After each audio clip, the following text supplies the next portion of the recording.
अदब सराय सफात से समात तक।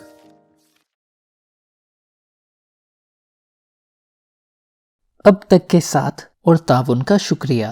मजीद ताउन के मुंतजर। अदब सराय आग का दरिया पार्ट 4। बारिश तेजी से शुरू हो गई। दिया हवा के झोंके से बुझ चुका था। शंकर ने ईंटों का तकिया बनाकर सर के नीचे रख लिया। गौतम ने अपनी सफ़ेद चादर ओढ़कर दीवार की तरफ करवट बदल ली।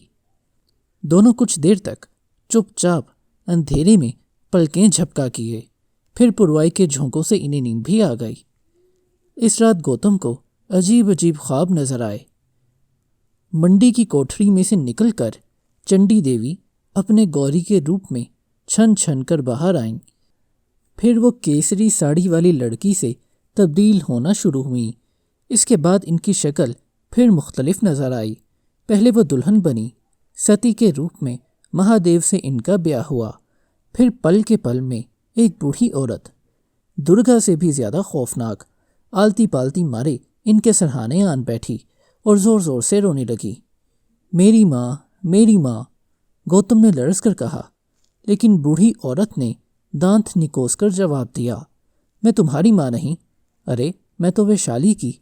इसकी बात खत्म होने से पहले एक बपल दरख्त की शाख पर से टूटकर आंगन में आन गिरी और गौतम हड़बड़ाकर उठ बैठा। शंकर बड़े सुकून से सो रहा था। बारिश थम चुकी थी। नदी के किनारे चंडाल किसी की लाश के मरघट की समत लिए जा रहे थे और कश्तियों की रोशनी अंधेरे में आज्ञा भताल की तरह चमक रही थी। इसने जल्दी जल्दी मंत्र पढ़ना शुरू कर दिए। बहुत देर के बाद इसे नींद आई। मुंह अंधेरे जब शंकर की आंख खुली, इस वक्त गौतम चंडी के पाठ में मसरूफ था। घाट पर ब्राह्मण खनखना रहे थे। आम का बाग चिड़ियों की चहकार से गूंज उठा था। गौतम इबादत के बाहर निकला तो हरिशंकर इसे देखकर मुस्कुराया। दफतन गौतम ने इसको पूछा, वैशाली में कौन रहता था? मैं वैशाली की किसी महियाल से वाकिफ नहीं हूँ। शंकर ने बड़ी संजीदगी से सर हिलाकर जवाब दिया और फिर हंसने लगा। गौतम को इसकी बेतुकी हंसी पर बहुत गुस्सा आया। वो दोनों मंदिर की सीढ़ियां उतरकर जंगल के रास्ते पर आ गए। नदी के किनारे भिक्षुओं का गिरोह नहाने के लिए आया हुआ था। तुम अब शरावस्ती वापस चले जाते हो? शंकर ने पूछा। हाँ, तुम न चलोगे? वहां से कुछ फासले पर कुपल बस्ती है। उधर पूरब में कोसी नगर है और अज्ञा। तुम इन सब जगहों की यात्रा के लिए ना चाहोगे?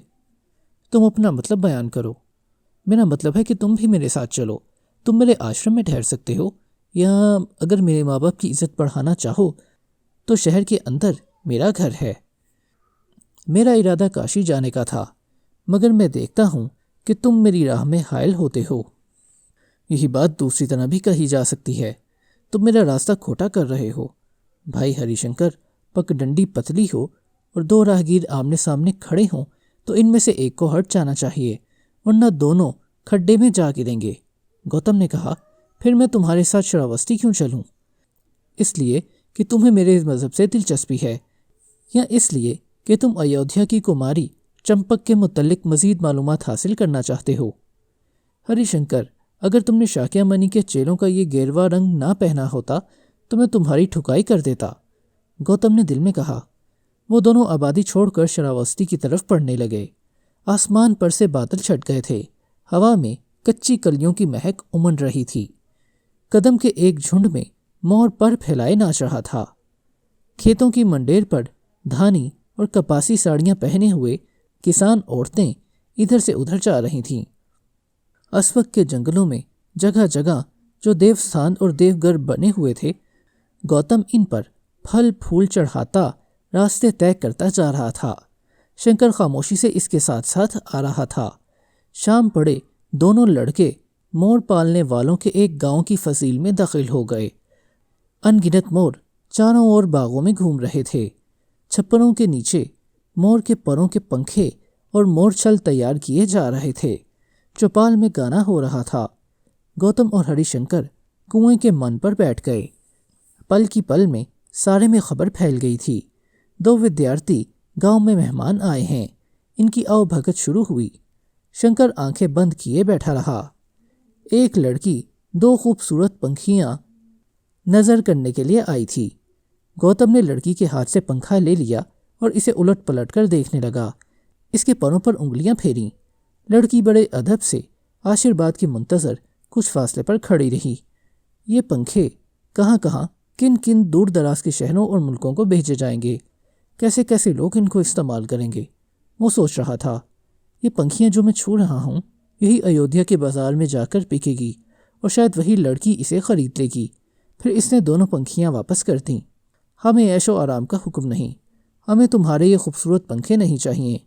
मोर के परों को हम वन में देखकर खुश हो लेते हैं, इसने जल्दी जल्दी कहा। लड़की ने पंखियां उठा लीं और प्रणाम के लिए झुकी और शंकर, चूंकि भिक्षु का नारंगी लिबास पहने हुआ था, इसने आगे बढ़कर शंकर के पांव छू लिए। तुम्हारा नाम सुजाता तो नहीं? गौतम ने हंसकर इससे पूछा और शंकर पर नजर डाली। वो अब भी आंखें बंद किए बैठा था। नहीं, मेरा नाम नंदबाला है। सुजाता मेरी बड़ी बहन है, लड़की ने सादगी से जवाब दिया और फिर कुएं के मन पर से उतरकर गांव की तरफ लौट गई। भाई गौतम, हर जमाने में हर कदम पर तुम्हें कोई नंदबाला मिलेगी, कोई सुजाता, और वो तुम्हारे पास आकर तुम्हारी परस्तिश करना चाहेगी। अब भी वक्त है कि आंखें खोलो, हरिशंकर ने कहा। सुबह सवेरे फिर वो अपने सफ़र पर चल निकले और 2 दिन तक चलते रहे। अब शरावस्ती ज़्यादा दूर नहीं था। शीशम के जंगलों के इख्तिताम पर आबादी शुरू हो गई थी।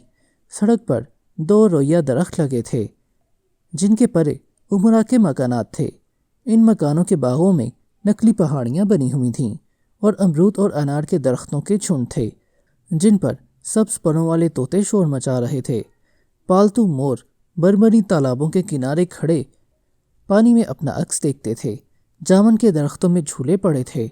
मकानों की दीवारों की सफ़ेदी हल्की हल्की धूप में जगमगा रही थी।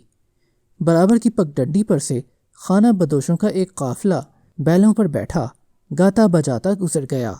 चलते चलते दफातन रुककर शंकर ने गौतम को मुखातिब किया। भाई गौतम, वे शाली की अम्बा पाली थी।